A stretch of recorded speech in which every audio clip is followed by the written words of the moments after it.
In the past few billion years, Earth has been pummeled by asteroids, crashed into other planets, and frozen over several times. Not to mention being ruled by all kinds of crazy life forms. Sometimes it's a wonder that our blue homeworld has survived it all. But if we want to take a whirlwind tour of our planet's history, we'll have to start way back at the very beginning. Some 4.5 billion years ago, our solar system began to emerge out of a dense cloud of interstellar gas and dust.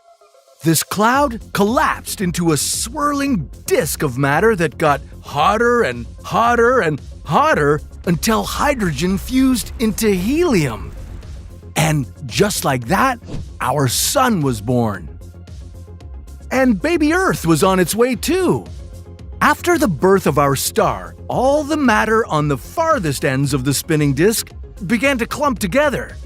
These clumps would be the seedlings for the planets and moons in our solar system. As they accumulated more matter, they grew bigger and more spherical. The clumps in the cooler regions of the solar system were mostly made of ice, liquids, and gases. Closer to the sun, all the rocky material formed the inner planets like Mars and Earth. This young Earth was incredibly active, volcanically speaking. It spewed out gases like hydrogen sulfide, methane, and carbon dioxide. These gases made up the very first atmosphere on our planet. Early Earth was constantly bombarded by large asteroids and comets, and soon Earth experienced an even more violent collision. Theia, a planet the size of Mars, slammed right into our young world. This epic collision threw chunks of matter all around Earth's orbit, and then gravity bound them together into what we know now as the Moon. On this hot, early Earth, there were no oceans. All water existed as gas. But 3.8 billion years ago, our planet cooled enough for water to condensate and become liquid. The very first primitive ocean covered this young Earth and turned it into a water world. H2O is an essential ingredient for creating living things, so with all that water, life appeared on Earth about 3.7 billion years ago. These earliest forms of life were microscopic organisms, but it was nearly a billion years after that some of these organisms changed the course. Earth didn't stay as a water world very long. Soon, the very first continents emerged from the ancient ocean. Scientists call them cratons. As more and more land rose from the ocean, the very first supercontinent appeared on the planet. Valbara wasn't exactly a supercontinent, it was pretty small. Scientists think it was smaller than the continent of Australia. Around 2.4 billion years ago, cyanobacteria evolved to become our planet's first photosynthesizers. Finally, we had some oxygen producers to make Earth's atmosphere much more hospitable. And the rest is history. With all this new oxygen, Earth's atmosphere had much lower levels of carbon dioxide. And that made the planet icy cold. Much of our young world froze over as Earth saw its first ice age.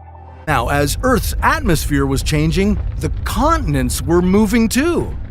They broke up and reassembled into the next supercontinent, Rodinia.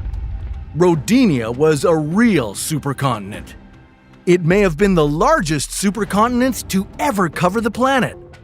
And life? Well, life finally became more complex. But then something happened. Rodinia broke apart and a new supercontinent assembled. This one was called Pannotia. Then, between about 540 and 485 million years ago, there was an explosion of new life. This time was called the Cambrian explosion, and the animals that evolved during this period had hard body parts, like shells or spines. The most famous of all were the alien-looking trilobites.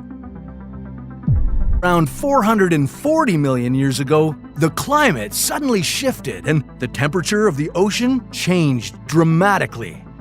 Earth saw its first mass extinction event. This was the Ordovician Silurian extinction, and a majority of the life that had been spreading around the planet vanished. Many of these life forms laid the foundation for the ecosystems that we have on Earth today.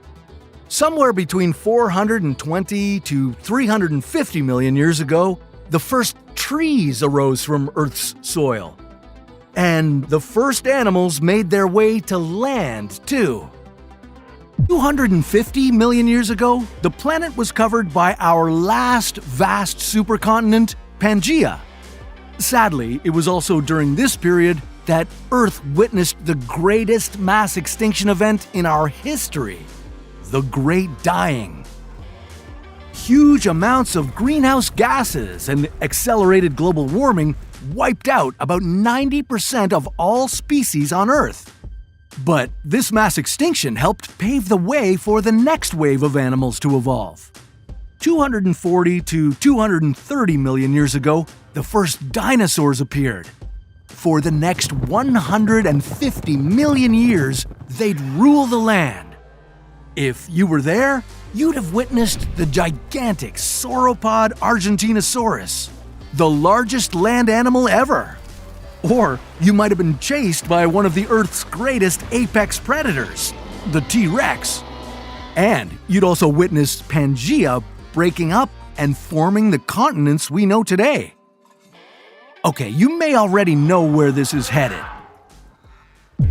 66 million years ago, an asteroid slammed into our planet, right where Mexico sits now. And it coughed up so much debris into the atmosphere that it blocked out the sun. This led to devastating climate changes that caused the dinosaurs to die out. In the next wave of emerging animals, mammals became more common. 6 million years ago, the earliest known humans started walking this world. This species was called Sahelanthropus, though they still likely walked on all fours. 4 million years ago, early humans began to walk upright, and about 1 million years later, they developed the first known tools, which they used to break things. Some 800,000 years ago, things sparked. These early humans discovered how to control fire and could now cook food and provide themselves with heat. Their brains continued to evolve, now more rapidly than ever. These humans learned to interact with each other and the surrounding world in whole new ways. Then, between 40,000 to 15,000 years ago, all other human species besides Homo sapiens went extinct. 10,000 years ago, Earth saw its earliest farmers. These previously nomadic humans stopped wandering the planet and finally put down their roots. Jumping way forward to about 250 years ago, the Industrial Revolution took place. We went through major technological, socioeconomic, and cultural transformations. Rural-based farm societies became more industrialized urban ones. Our human population continued to grow. By 1804, we reached 1 billion. By 1927, we'd hit 2 billion. And since the 1960s, the global population has risen faster and faster to where it is now, at over 8 billion people.